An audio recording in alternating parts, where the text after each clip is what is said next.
ರಾಯಚೂರು ಮತ್ತು ಕೊಪ್ಪಳ ಜಿಲ್ಲೆಯಲ್ಲಿ ದೊಡ್ಡ ಪ್ರಮಾಣದ ಚಿನ್ನ ಪತ್ತೆಯಾಗಿದೆ. ಲಿಥಿಯಂ ನಿಕ್ಷೇಪ ಪತ್ತೆಯಾಗಿರುವಂಥದ್ದು. ರಾಜ್ಯದ ಗಣಿ ಮತ್ತು ಭೂವಿಜ್ಞಾನ ಇಲಾಖೆ ನಡೆಸಿದಂಥ ಸರ್ವೆಯಲ್ಲಿ 65 ಸ್ಥಳಗಳಲ್ಲಿ ಚಿನ್ನ ಮತ್ತು ಅಪರೂಪದ ಖನಿಜಗಳ ಆಕ್ಷೇಪ ಪತ್ತೆಯಾಗಿದೆ. ಆದರೆ ಚಿನ್ನ ಮತ್ತು ಲಿಥಿಯಂ ನಿಕ್ಷೇಪ ಪತ್ತೆಯಾಗಿರುವ ಜಾಗವು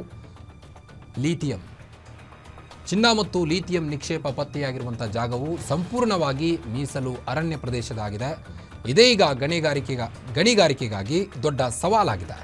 ಇದೇ ಮೊದಲ ಬಾರಿಗೆ ಅಪರೂಪದ ಪ್ರಕರಣದಲ್ಲಿ ಕೊಪ್ಪಳ ಜಿಲ್ಲೆಯ ಅಮರಾಪುರ ಬ್ಲಾಕ್ನಲ್ಲಿ ಪ್ರತಿ ಟನ್ ಮಣ್ಣಿಗೆ 12 ರಿಂದ 14 ಗ್ರಾಂ ಚಿನ್ನ ಇರೋದು ಪತ್ತೆಯಾಗಿದೆ. ಸಾಮಾನ್ಯವಾಗಿ ಚಿನ್ನದ ಗಣಿಗಳಲ್ಲಿ ಪ್ರತಿ ಟನ್ ಮಣ್ಣಿನಲ್ಲಿ 2 ರಿಂದ 3 ಗ್ರಾಂ ಚಿನ್ನ ಮಾತ್ರ ಇರುತ್ತೆ. ರಾಯಚೂರಿನ ಹಟ್ಟಿ ಚಿನ್ನದ ಗಣಿಯಲ್ಲಿ ಪ್ರತಿ ಟನ್ ಮಣ್ಣಿನಲ್ಲಿ 2 ರಿಂದ 2.5 ಗ್ರಾಂ ಮಾತ್ರ ಚಿನ್ನ ಇದೆ. ಆದರೆ ಕೊಪ್ಪಳದ ಸ್ಥಳವು ಸಂಪೂರ್ಣವಾಗಿ ಅರಣ್ಯ ಪ್ರದೇಶವಾಗಿದೆ. ಅರಣ್ಯ ಇಲಾಖೆಯ ಅನುಮತಿಗಾಗಿ ಅರ್ಜಿ ಸಲ್ಲಿಸಿದ್ದೇವೆ ಎಂದು ರಾಜ್ಯ ಗಣಿ ಮತ್ತು ಭೂವಿಜ್ಞಾನ ಇಲಾಖೆಯ ಅಧಿಕಾರಿಗಳು ಹೇಳಿರುವಂಥದ್ದು.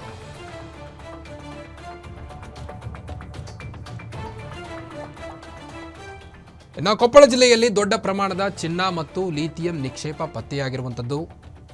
65 ಸ್ಥಳಗಳಲ್ಲಿ ಚಿನ್ನ ಮತ್ತು ಅಪರೂಪದ ಖನಿಜಗಳ ನಿಕ್ಷೇಪ ಪತ್ತೆಯಾಗಿದೆ.